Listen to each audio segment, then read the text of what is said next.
Mi gente, you already know who it is. It's Danny Limelight. And I need all of you to subscribe to According to Woods podcast on Facebook, YouTube, and all other platforms.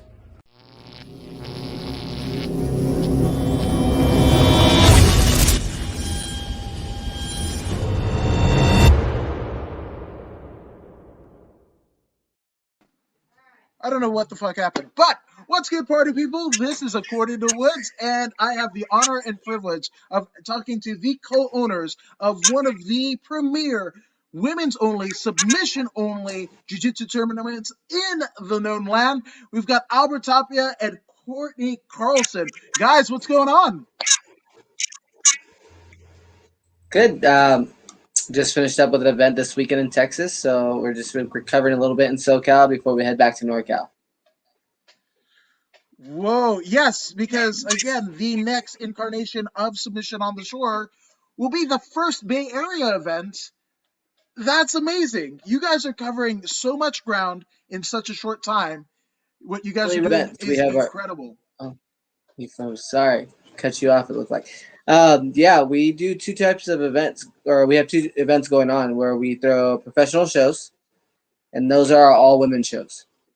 And then we run our tournament series where they give different people opportunity to compete, because I know right now tournaments are just thin, right? So we kind of just make it small, where it's different divisions, either like blue belts and lower, youth and teen, or advanced. And these competitors get to get multiple matches and still take home cash. So those are the two type of events that we're running right now. So yeah, we're going up to the Bay April 17th. That's incredible. That's incredible. And again, for like you mentioned, Albert, the amount of shows that were here pre-March 2020 and that are here now in this kind of current incarnation of the world, it's few and far between, especially ones that are paid. And you guys have been able to establish yourself in kind of this desolate earth, it seems like, where a lot of shows are shutting down, and you guys are thriving in this new format. Yeah, I think we just we talked and we try to find opportunities to stay relevant, or yeah, is that right? Relevant. It was hard. Like for a while, I think after our first show in February, we didn't throw a show till June. And then once we found a show in June, we stuck with that same format and just kept the ball rolling. We throw a show in June, July, September, December, and we were throwing like back-to-back shows, back-to-back weekends, sometimes Saturday, Sunday. So we were pretty active, like trying to give these competitors as much opportunity as we could. I love it. I love it. Now, in terms of the formation of Submission on the Shore, like where did that come about? Because Albert, we know that you are a tenured veteran, not just in MMA, but also in the jiu-jitsu circles, right? So where was the need and for Submission of the Shore, and where was the formation to kind of put that idea together? I think where it really started was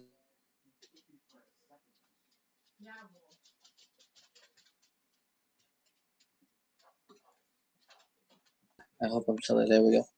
You're good. We were looking at different ideas of how to throw a show without just completely replicating somebody and doing the same thing, right? There's tons of pro shows, and I mean, it's awesome. Like, it's just more opportunities for athletes to get paid, and that's good. But going back, I coached women's wrestling in college, and helping that sport grow for women was like still rising. And it's the same thing for jiu-jitsu. I was like, why not do it for jiu-jitsu as well? The amount of women who compete and do jiu-jitsu and on the professional cards are like far and few in between. So why not give them a whole night of the whole lineup? And that was our idea. Yeah. I love it. I love it. And again, there have been so many people that were kind of laying dormant. We didn't know if gyms were going to open back up, and it's a weird one because you guys had this idea, and I was fortunate enough to be at the very first show at the Queen Mary in Long Beach, and I mean, it looked like the future was bright, so bright, right? And then it got really bleak, like all of that time. And again, we needed, I think, at a time as a community, we needed submission on the shore, you know, more than I think even submission on the shore needed us in terms of a community, but you guys were able to fill that need. And again, it's again, as a 1 year anniversary, almost to the day, you have your second straight show in Texas, right? Outside of the state, a show. That's incredible. Yeah, like again, it was hard in between, and I think what happened when we threw our first show in June, we threw this small event where it was just the competitors. It kind of went back to like, hey, like, dude, you guys are here just to do jiu-jitsu. That's it. Like, no big tournament, no all these fans, come do jiu-jitsu, and that was it. And we had probably one of the most stacked cards in a tournament scene in a while. We did black belt 135, and we had Nikki Sullivan, Sophia Nordeno, Gabrielle McComb, Heather Rafferty. We were stacked. Liz was there. We had Aaron Hurley and Margot Ciccarelli. So it was a pretty stacked event for just a small. And they weren't, to be honest, they weren't getting paid much. We still were able to get the winner some cash, but it wasn't much. They were there because they wanted to do jiu-jitsu, because we were all missing that, right? So, and then they just kept carrying it on and growing, even when things weren't supposed to be growing, because of COVID. Things just kept getting bigger and we couldn't stop it. So it was like a blessing, and a little bit of a blessing for us. No, 1000%. Now, Courtney, when Albert comes to you with this idea of this submission only tournament, did you go, what are you even talking about? Like, what are we doing? I mean, what was your initial response on, the formation? You know, my initial response probably was, "How are you going to compete with Seth and fight to win?" I was kind of a little bit of doubt. But then when he told me about the women's only, I was like, okay, now that's a good idea, because nobody does that. So I love it. I love it. And I mean, Albert, you've competed on so many high level, jujitsu competitions, as well as been a part of a litany of super fights, right? So I mean, was that kind of like the genesis of like, hey, these shows are doing really well, but here's a nuance that I could probably tweak to kind of better the proliferation of these high level tournaments, and especially with money, which that doesn't happen a lot. No, exactly. It was, before when I was working on the first event for Queen Mary, like I was working towards having like certain guys on the event. So like there was gonna be guys on the event, and like I wanted some high level names. And then like as it kept going, I kept getting high level names on the female community. It just kept growing and growing. And then like after about like the 20th match, because I was only gonna book like a few guys. Like it was gonna be mostly a women's card with a few guy matches. I was kind of gonna flip the script where the guys, only had the few matches on our card, and that was the initial plan. But then I was just like, yeah, no, like let's just stick with this. Like this looks like it's gonna run better, and it's different from what everybody else is doing. And I mean, yeah, there's been girls tournaments, EBI through like female flyweights or like the straw weights before, but everyone was throwing kind of one offs, and we came in and made it consistent every professional show that we throw. And then by October, Submission Pro 100 threw theirs, which they threw a breast cancer awareness event, which was awesome. That's cool. Like you're still doing something for the community, and you're throwing an all women's show. But again, it was kind of like during just October. Like I would hope he probably tries to throw more. Same thing with Fight to Win. After a year, they threw one January, the same day or the day before I was in Texas. They threw one January 29th. And that was their first one. And they had amazing, feedback. So Seth was like, you know what, I'm going to do this every month now. I'm like, hey, cool. Like, that's exactly what we do, and it's working. So, I'm glad that, other promotions are picking up on it. Give ladies more opportunities, not just us, right? Not just us, if you want an all-female card, go to Submission on the Shore, but now Fight to Win has it. And there's others. There's Artemis, and they're in, I want to say New York. They're on the East Coast. No, they're in Florida, I think. New York or Florida. I'm not exactly sure, but they throw women's events as well. All women's events, and they're not on the stage, the lights, the camera side, but they're still throwing events. And that's how it starts. They just got to get them out there, get them opportunities. No, 100%, 100%. Now, going in, I mean, here we are kind of a year later, right? And there's so many successes and new ground that was broken in not just the notoriety of the competition of Submission on the Shore. I don't know if I could go on any women's jiu-jitsu base page and them not mention this particular organization and this event, right? So, but that first one in Long Beach, in terms of the logistics and putting that all together, I mean, in a time where people are trying to figure out, what can I do to give back to the community, or even gyms that have closed down and what have you, right? But going back to that first one, before everything else, there was a certain set of circumstances that were, I mean, almost logistically impossible. You're talking to a guy that went to Inglewood High in Inglewood, California, and had my prom at the Queen Mary, right? At the Queen Mary. And there was bureaucratic red tape that even in 2003 that we had to go through to get our prom on the Queen Mary, let alone an all-female jiu-jitsu tournament. So logistically, I mean, what were some of the hardships of that first event? It, it wasn't there wasn't actually, besides, to be honest, for our first event, knowing that we shopped around, right?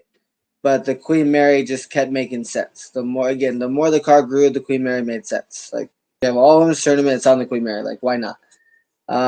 We just had to figure out how to make it work. I just kept calling, kept going, and it wasn't that necessarily they were stopping us from going in there or anything. They were about it. They were curious just as much as we were.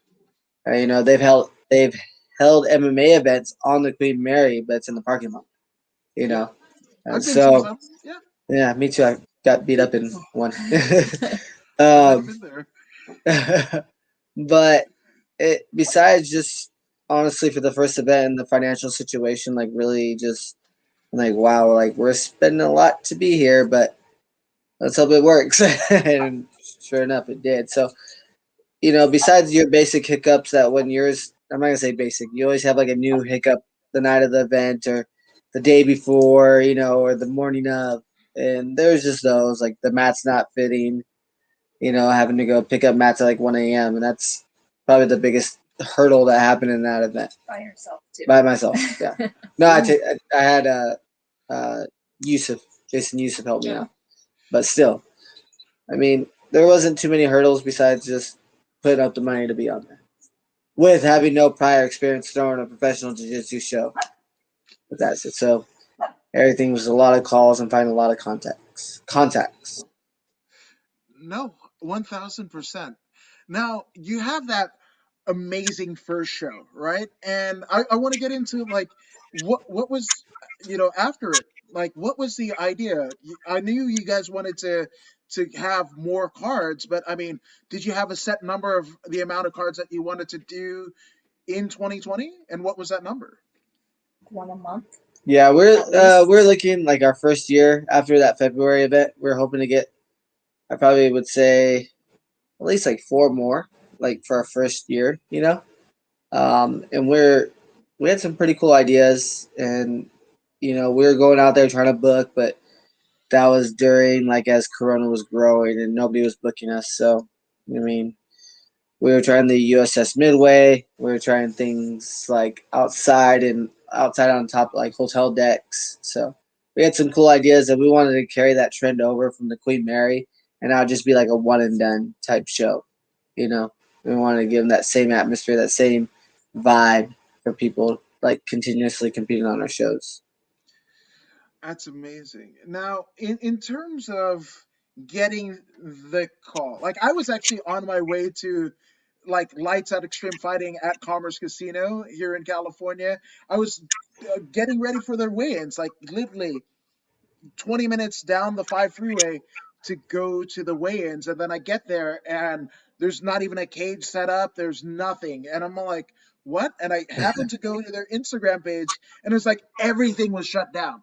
So after having that incredible first show at a historic location like the Queen Mary in Long Beach, like was there a bit of dread that, well, we're not going to be able to do the other 3 shows that we planned for 2020? Like, what was the initial response?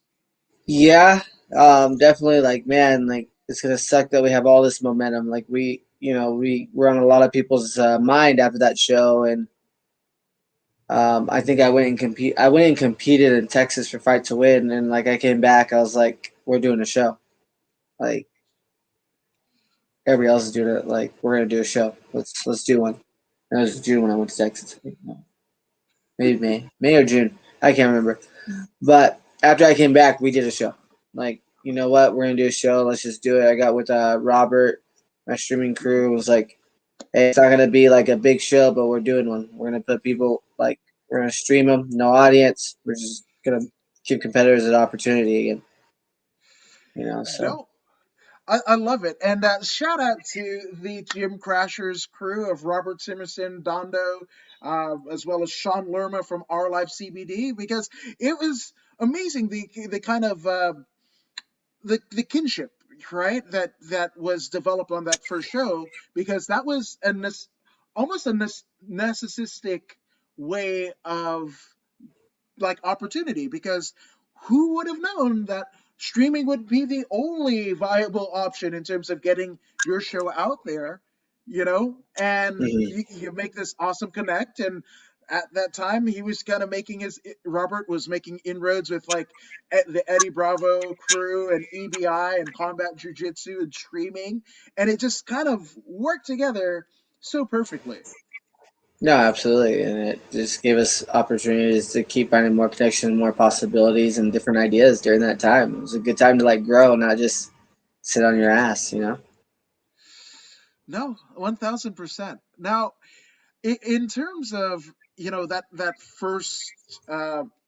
that first event for you as a competitor, during COVID, during the summer, like obviously California has its own way about doing things and precautions and whatever, but was it a refreshing kind of insight that you had going to Texas and seeing that it might be a little bit different than what we're doing here? Yeah, I think initially, so our second child, Asai, was born in March. So I think we went out to India for a little bit, and we were kind of on lockdown. So it just wasn't for me. It wasn't like healthy mentally. Mm-hmm. Came back and we still like we're cautious, but I went back to jiu-jitsu when we got back to Orange County, and it was a little rough for her, but like at the same time she was okay with it because it like provided for us, Mm-hmm. training wise. Like in I'm a personal trainer, or was, and that put money in our pockets, Okay. so. And then I was like, I want to compete. It just hadn't competed. So I went out there and she was okay with it.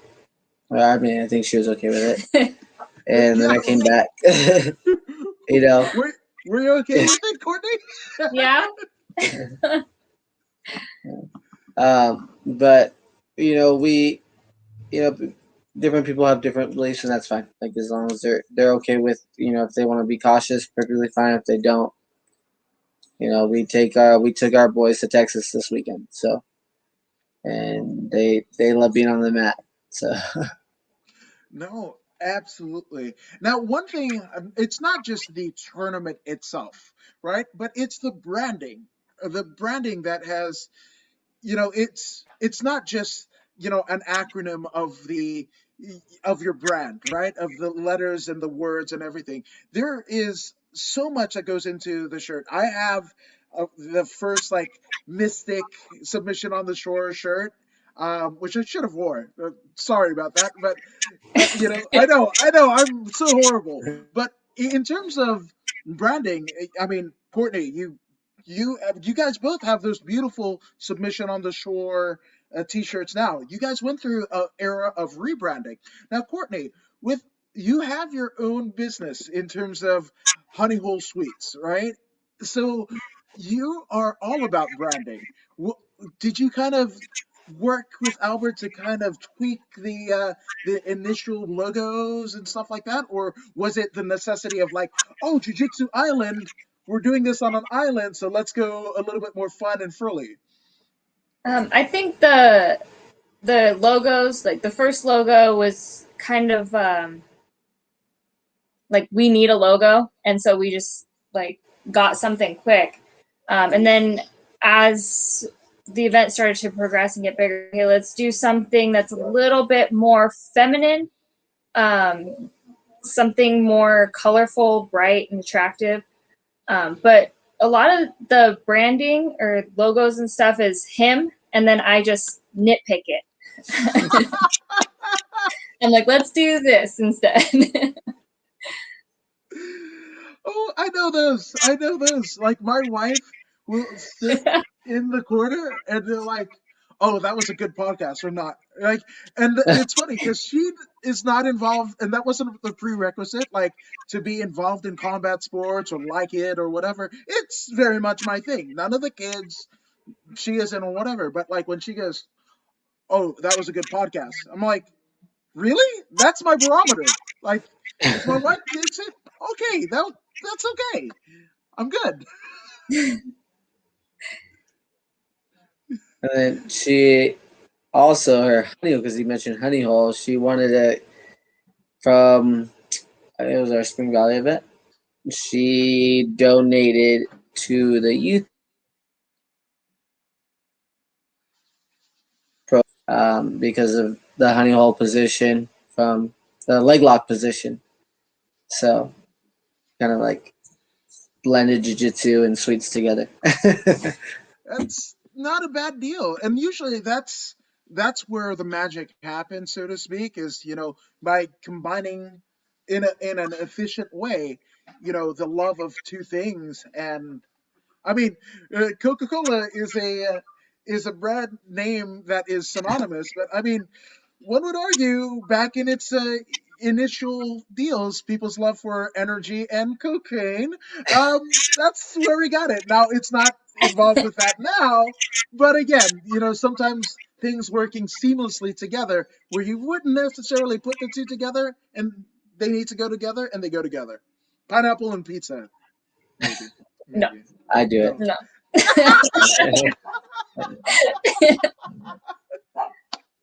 That's so fun. It's so fun. Now that obviously, the world shutting down pretty much after that last event I mean, the first event in February, right? So, in terms of the kind of recourse of, oh, let's get this another show done in June, right? Like, how soon after everything pretty much shut down? Like February was the first show, June is the next show. Like, at what point during the year did you know, okay, we're doing a show, we've got a venue in kind of the San Diego area? Like, how soon did you guys know that this your idea of having 4 shows a year, it might come true? During that time, it was pretty difficult because I'm not. Yeah, I guess you could say difficult. You had to see who we could reach out to and do these, right? Who's training, who's not training, who's holding class, who's not holding class. What people do I see at open mats, kind of thing, like, or the speakeasy open mats. and whatnot. So like you got to be mindful who we were asking. Like, and it just everything was on the quiet side for the first pretty much up till Spring Valley till San Diego, Right. and then our last one was outside in San Diego, which was an awesome event. But we still had complications with that as well. But now, we market it wherever we're holding it now. So it the first two or three took a little bit of like secrecy, I guess you could say, just because we were hosting them at private owned businesses that aren't ours, obviously. Right. And, they're putting up their way of living up for takes, and during that time could get hit with some type of fine, with some shutdown, go to court, you go to different things, and we didn't know what was the possibility or the outcomes of us having an event, which is unfortunate because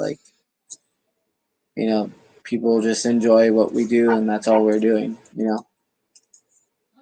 I love it. I love it. Now, did you get a sense of empowerment in terms of like we have a formula that is literally COVID proof, right? Like after that June event in Spring Valley, did you feel like I feel the power? We can do this. It's not as bleak as it seems like. Yeah, absolutely. Like again, after we're September, we did was September our team event? Yeah. The 11th and 12th. Yeah, September we did a team event, and like right then and there we like the amount of people we had show up, we were like, okay, we could do this. Like it was our team event. We had a 55 tournament and a team event the next day. It was 5-on-5, 4 teams, and it was packed house. It was awesome. We also made a donation to Tuesday's Children from ticket sales and live stream. So like even though money coming in what isn't much during these times, we're still putting it back out to the community. The same thing in December, we paid one of our winners 3 months tuition at their school. So taking that money from the ticket sales and live stream to help them. And again, for those who kind of don't understand like the jiu-jitsu community, it is very much a community. It doesn't matter if you're in Boise, Idaho, Bangalore, Maine, here in Southern California. Like it is a community. Usually it's a 6 degrees of separation in terms of knowing somebody in Absolutely. regular instances, but in like the combat sports jiu-jitsu community, it's more like Yeah. two people. Yeah, Two it's like people, 2 degrees. like the world. Yeah, absolutely. And definitely like that because we have I don't know if you met Byron from our first. I don't know if he wasn't at he was at our first event, but he didn't set up shop. Okay. Boston Jiu Jitsu. Yeah, Boston. We got connected, and he's been at every one of our events since June, and he gives back to the community. Like he gives back to our youth so that they can continue training. And when he makes these trips out there to Texas, we put him in contact with different schools, like from former, teammates of mine and whatnot, and we connect them, and they've always been open to helping him because he's helping others. So, like, it's been awesome to see fostering jiu-jitsu grow as well. I think it's amazing. Again, what you two in this idea that you had, just to, and it didn't even start off as a necessity. You did intend for that first show in Long Beach to have males on the card, and then it just didn't work out. But it ended up being the best thing because the amount of hope that you're giving, like I even have people connecting with me and going like, "Hey, do you know anybody at submission on the shore?" and whatever. And it's just like it's an amazing thing because you never know that there was such a need until you create the need, and then you get everything back. Mm-hmm. No, you're absolutely right. Like from our not this event, but our last event in Texas, January 30th, our first female card out of California, and we did something different. Is we brought freestyle wrestling onto it. Mm-hmm. And so again, just trying to grow women's sport and wrestling as well.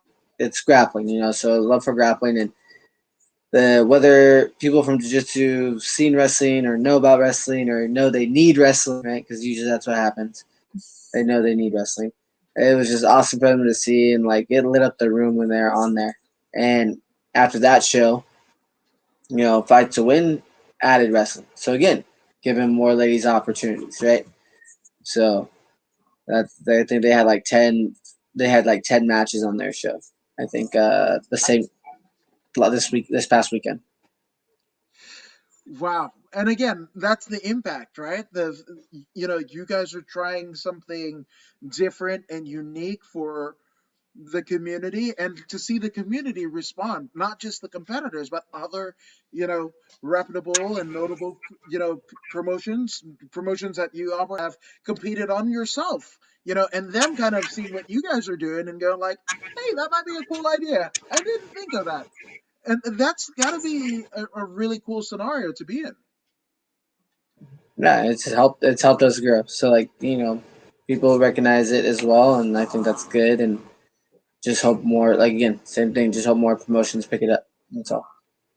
So could this be a preview? Because, obviously jiu-jitsu is one of the preeminent grappling, disciplines, but it's not the only grappling discipline. So, I mean, could there be on the horizon maybe, submission on the shore allowing, female sambo competitors or catch wrestlers, and because they're out Yeah, there, and they just absolutely. need Like, need a place to perform. yeah, that's why in our Application. not our application. Well, yeah, our application, but it says grappling. So grappling could be a variety of things. So maybe judo, wrestling, freestyle, Greco, sambo. You keep going, right? So I if love we it. find a need for you. No, 100%. I love it, Now, in terms of running that first event out of state, now was the initial idea to run out of state when you guys were looking at the first event and looking forward to like, hey, having four events? Did you want to kind of venture out of the state, or was it because of the COVID restrictions, kind of again a necessity that, hey, we might see what the other states in the union have for us? Right from the start, that was one of our goals. We had took a trip out to Chicago. I competed out there, and I was like, oh, I want to throw it right here on the Navy Pier. So like we had goals to do that and throw events outside of California. Just had to grow the capacity or the possibility, the revenue to make it happen. That's all. And I think too, like traveling with the event allows to reach more competitors that can't exactly come to California. So that's another. Yeah, giving different ladies an opportunity, right? We had the privilege of of ladies coming to us from Canada, the East Coast, and all over. So, and we're in California, so it's amazing to see them travel to compete on our show. And again, so this is international competition that are willing to even forego some border your laws, because from what I hear, for a time Canada was shut down to any international travel, but you've got athletes, high level athletes wanting to kind of throw their hat into whatever the submission on the shore brand is doing. Again, you guys are like a year in. We're just like days away from a year to the day after the first show. It's amazing what you guys have done. I mean, do you guys really think about it, or is it just like get to the next show? Let's get to the Bay Area. What is that process like, being on the inside? Yeah. No, you go ahead. Yeah. At the same time, so I think sometimes we get ahead of ourselves. So sometimes we have to like kind of step back, and we have goals that we want to hit and different things that we want to do. Like consists of traveling and doing like international stuff would be awesome. I don't know how many. I mean, besides DBI, right? I don't know other pro shows that have done that yet. Mm-hmm. Right. Fight to Win went to Hawaii. Right. That's still America. And no, I'm just like that. I'm just Yeah, saying, yeah. like, No, no, that's no. just as far as. Yeah, yeah, yeah. No, I know. I No, know that's for America. those that like, yeah, no. I'm saying, like, EBI went international. Um, Polaris? Did they did the U.S. Polaris, show? Or yeah. did they do both? Yeah, did both U.S. and I international? think they did a European show. I Uh, want to say like or on I Kasai? remember. Yeah, But they're Kasai's like, one. where have they been? So Right. they've been kind of absent. Yeah. Um, Yeah. Polaris has been absent. Like, don't get me wrong, they amazing shows, amazing athletes, but if they're doing one or two shows a year, and I don't remember the last time they throw one, we're trying to stay consistent and grow, and at a high production level too. Like, Yes. so that's our goal, to be able to throw multiple shows at a like higher production level. And there's a few shows in the U.S. who do that. No, 100%. Now, I love that you said high production level because we kind of glazed over it earlier, but I'm a gym crasher. Like Dondo and Robert, and that's family. And because of COVID, like I wasn't able to go out from where I live here in LA to Orange County, to do the weekly show with them and Joey the Bull and the whole deal. But again, this is a nice kind of seamless transition where you're looking to up your production value, right from the beginning. Right from the beginning. It wasn't like it was a gradual build or a slow burn, so to speak. But you guys, right from the lights that you are used to seeing if you're a jiu-jitsu competitor or even a watcher of jiu-jitsu in a fight to win, the production values were on point. So what is Robert and the inclusion of like the Gym Crasher crew? You guys, that first shows in Galveston had a conjunction card where you had Submission on the Shore and the Gym Crashers 3-on-3. But that relationship has been pretty amazing for the both parties, every party involved. Yeah, Robert and Dondo have been like amazing help. Right? They have expertise and like expertise that, like, I don't know. I'm just like, hey, what's it gonna cost me? Like, okay, do it. Like, I'm kind of more of like the idea guy, I guess. Like, I mean, I went to school for marketing. I don't know if it does anything, right? But like, I kind of come up with the ideas, and like she confirms them. But um, just and I more so know like the contacts of jiu-jitsu and know the people more so I can bring those together. That's what I do. It's more like the communicator, the connector. But Robert's been awesome. So has Dondo. They've done tremendous help, especially during COVID, doing like every show. Like, yeah, I'll be there. Cool. Because, like, I mean, without them, I have to find somebody else, and find a different crew.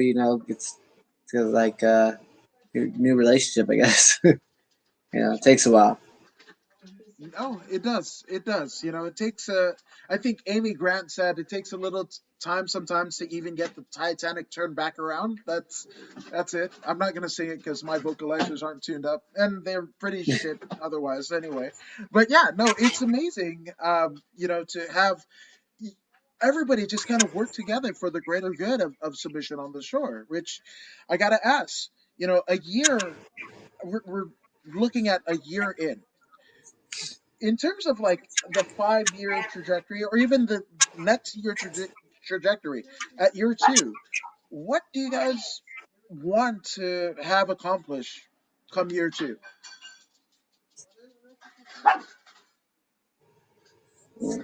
You first. Oh,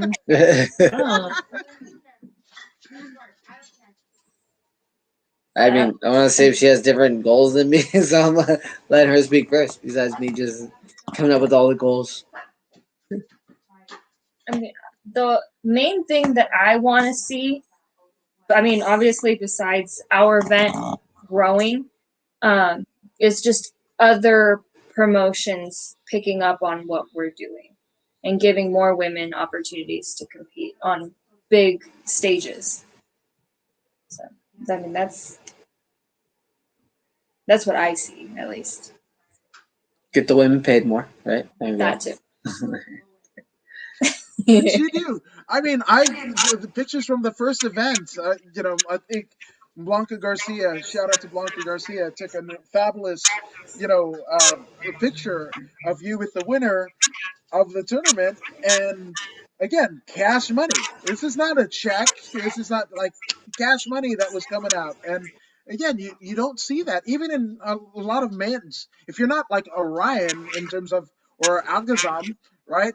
Those opportunities are few and far between, let alone if you're a female competing in the sport. So yeah, I agree. But then again, I also don't want you guys to be the BlackBerry of female MMA competition. I mean, jiu-jitsu competition, because obviously, uh, BlackBerry Let was me the see. first to come out with apps, right? This is And our little one. This is our little hi, mascot. Our big little one. hi, buddy. You want to take him? Or you want to? Hello, Good, hello. buddy. Oh, are you sweaty? He's all sweaty. Oh man, you're all sweaty. That means he got up from a nap, is what Oh what yeah, happened. yeah, Yeah. he's sweating hard. um, but my goal is to be more consistent, but at the same time, I don't want our events to be just a number, right? Where it just becomes we're not connecting with the athletes to where we're just throwing them and like putting whoever on the card. I want to keep the same. Sorry, buddy. I want to keep the same like atmosphere and vibe as I did from the first event to this last event. If you go and try to follow the athletes that were on our team event and like what they said about it and how they felt about it, I want to be able to like replicate that at all our events and throw more events. So that's I my goal. love it. Well, my goal is the same. Like I want submission on the shore everywhere. Like I want submission on the shore. I don't know. I know there's not a shore in the Swiss Alps, but I'd like to see that happen because there's some Eastern European, grapplers that nobody's ever heard of, but are like the Habibs of the Eastern European circuit. I want to see Mexico City, and see how athletes adjust to that high altitude that I mean can be the crux of a lot of combat sports athletes, but I want to see you guys everywhere because again, what you guys are doing is so incredible and so impactful. In this last year, you guys have positioned yourself, whether that be out of happenstance or volition, but of all the work that you two are doing, everybody behind Submission on the Shore is doing. It's not just a coincidence that you guys are where you are. It's because you guys are putting in the work. So I want to see you guys everywhere. That's our goal. Hopefully, after May, we'll pick it back up. I think right now we have some smaller events coming up, our tournament series, but in May, we want to pick it back up to doing more consistent pro events. So, where we try to do like a one pro event a month and a small tournament each month, keep us active again. And the reason we do the tournament events is just to give competitors a chance who don't get an opportunity to be on the pro show. Like let's face it, not everybody gets an opportunity to be on the pro show. They all send in applications. Sometimes there's no matchups, just things like that. There's not the right weight, just it's too far, too late, late notice, different things. The tournament, everybody can sign up and they still get paid. So, plus you get more than one match. You get paid, right? So that's why I like doing both, and not just charging them and not giving them money. So still try to give them money back, just different way.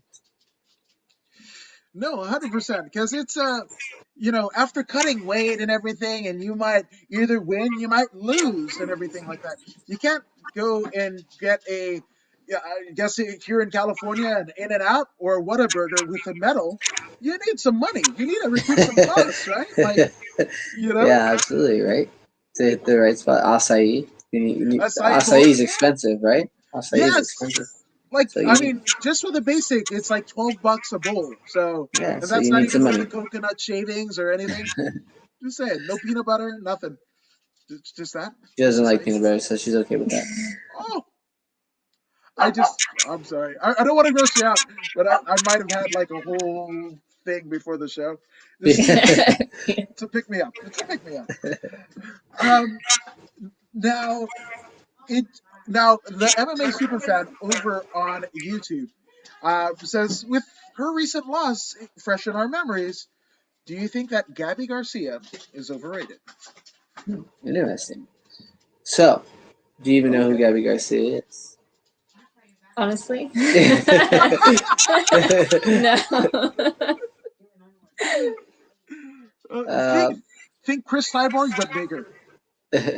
so I read an article and just today, um, and this is nothing bad about their comment, but that when Gabby Garcia makes has a win or a loss, she loses either way from the community, right? And due to maybe her past doping, whatever the case.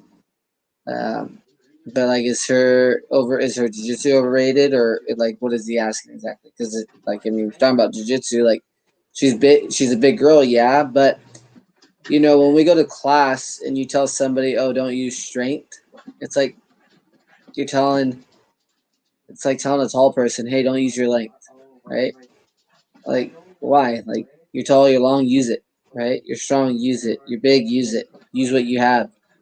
And guess what? Gabby's, rather big, not like strong, big, and so she uses her pressure, and maybe she's not as limber, flexible. I'm assuming that's just a assumption.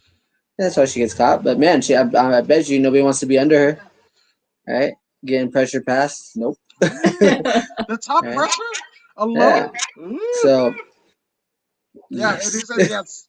Yes. Oh, sorry. I take that back. Most people don't. Most people don't. I agree. I wouldn't. I mean, Gabby, the times that I've been around her, she's been nothing but great, But in terms of competition standards, there's some ronkiness going on. I'm just saying, it Yeah. happens. It Yeah. happens. So like, I mean, you gotta ask you like, are you asking overrated because you think she's juicing, or you asking if she overrated because she's a big girl beating on little girls? Like, let's be more specific about your question. Like, Oh, all right. high level athlete. Like, I don't know. Yeah, you're good. All right. Mm. So as we kind of wait on the MMA superfans' response to that, there was over the weekend a video that went out on a particular competition where two elite level jiu-jitsu practitioner got in a bit of fisticuffs. Maybe it's Andre Yamel, maybe it's Gordon Ryder. I'm not saying that, but I mean, do you have any thoughts or? Yes, I saw that video. I showed her. Did I show you? I saw it. But So I was like, man, like, how do you? Yeah, how do you accept that? It's just hard to believe. Like, so, like, man, was that planned? Like, were you just that shocked? But even if you're that shocked, like, how do you not respond after? I don't know. I probably was just as stunned as him in that case. Right? Yeah. Well, Yeah. I want to believe our good friend at Verbal Tap Podcast, Rafa Sparsa. Well, this time of the year he does WWE BJJ. I think they were trying to put their submission on WWE BJJ. Yeah, That's makes sense. that's what I think. Uh, That's a strong possibility. I yeah, know that's a prestige platform yeah, to be on. Only the best of the best. Right? I'm I don't just see saying. Shout out to the Rafa Esparza and Verbal Tap and Grappling Hour. Tremendous. And the MMA Superfan says, I'm a huge fan. However, when she gets beat by girls half her size, one has to question her technique. I think that's valid. No, fair enough. Absolutely. Right? Yeah, yeah, yeah. Now, Yeah. obviously, with submission on the shore, you guys have accomplished so much. But there have been a lot of people that's getting behind you, the jiu-jitsu community, your people who support you just personally, and that when things get tough, and they're there for you. So, folks, let's get some shout outs out of the way. Okay. You Take first. as long as you like. Orders. Yeah. Supporters. Anybody that helps. Huge help. We've mentioned them before, Robert and Dondo. They pretty much, like, we tell them what we want and they make it happen. So that's one big shout out. Probably Definitely. no, not No, I know. Going forward, probably this person, no, but I'm no. just thinking. There's even on the production side, there's people who've like came and gone who came, back and forth, when they're available, which is awesome, right? Like Octavio's always doing our media, our videos. Simon Parks throws a couple videos in there for us. Blanca, Kenny, Kenny Jewel come by and does some amazing photos. Blanca does amazing photos, and why they're so important is because the athletes are going to take those photos and share them. Right? They're going to tag Kenny, they're going to tag Blanca, they're going to tag us. Like, oh, that's cool. Where'd you compete? Oh, submissions on the shore. Yep. Right. Even like this weekend or this past month in Texas, I had Joe out there and then Tom, Mike Calimbas. So I had different photographers out there than my usual out here in California. Heck, Giselle came out for our first event in June. I was like, hey Giselle, like this is a small event. Like I can't pay you to come out here from Chicago. She's like, no, like I miss jiu-jitsu. And that's what I was talking about, right? The athletes and the viewers miss jiu-jitsu. She came out there, took pictures. Okay. Fostering jiu-jitsu, Byron and Britt. They're at every event. Byron's now been being our DJ. He makes road trips. We have Kate from Mystic Fightwear. Been providing our shirts for every event since our first event, and I think it's been awesome for her. I think she's done work for like 6 different 10th Planet shows. EBI, Finisher Subs, us, the other SOS, Mike Wilson, Submission Only Series. Who else has she done shirts for?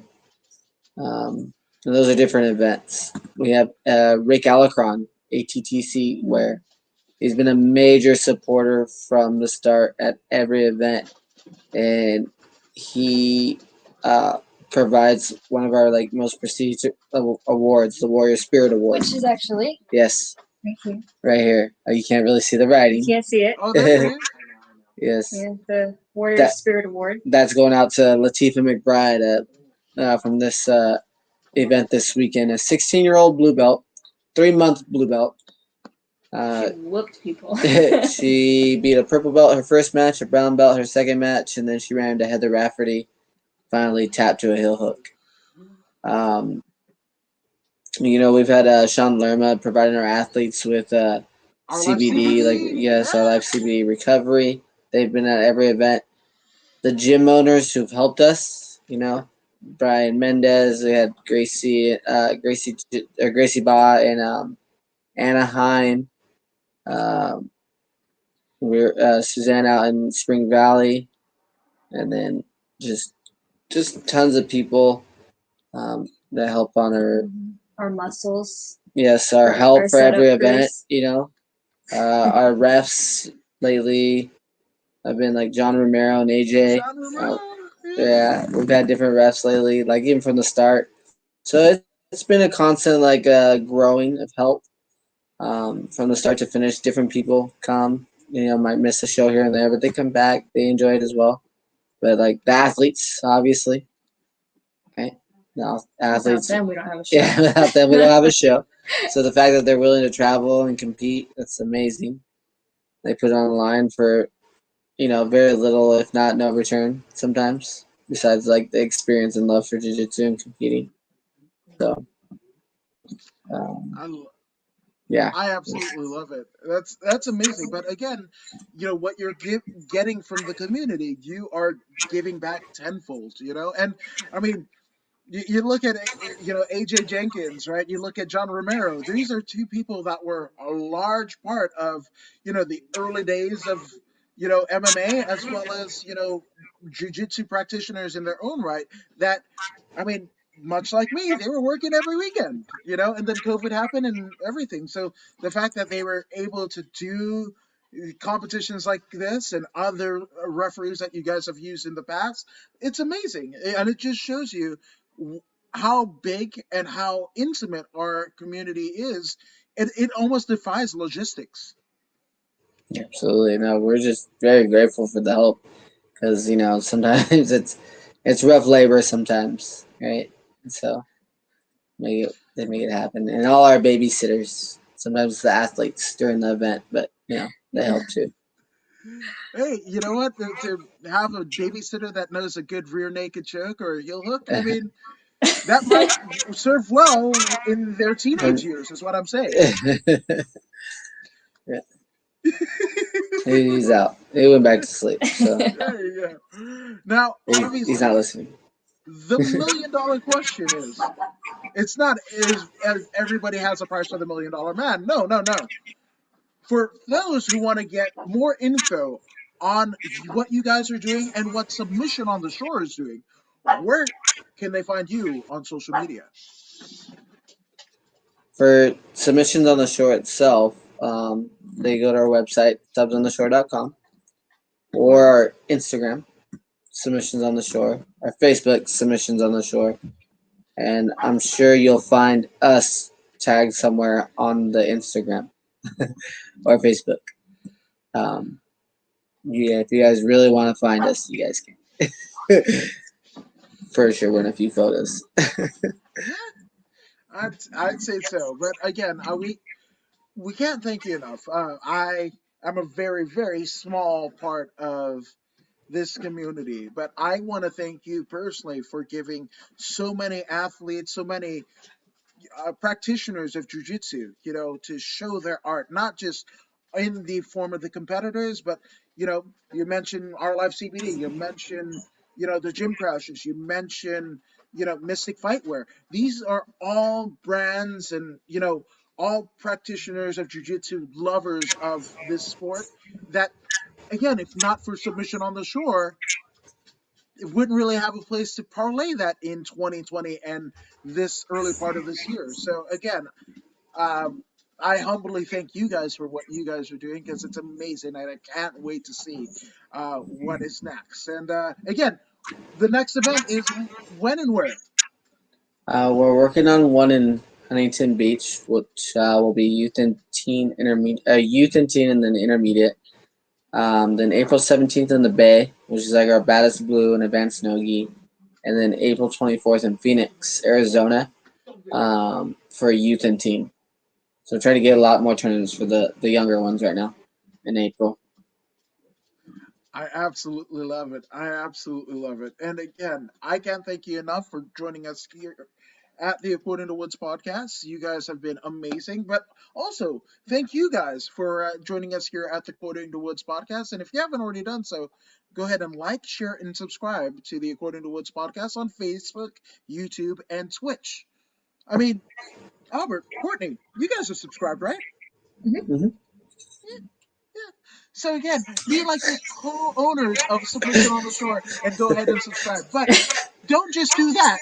But go ahead and follow Submission on the Shore on all of their social medias and bookmark submissionontheshore.com for all of the most elite of female jiu-jitsu that there is. I believe it, and you can thank me later. But if you don't take my word for it, or Courtney and Albert's word for it, and I don't know why you wouldn't, here's Pro Wrestler Zeta Zang.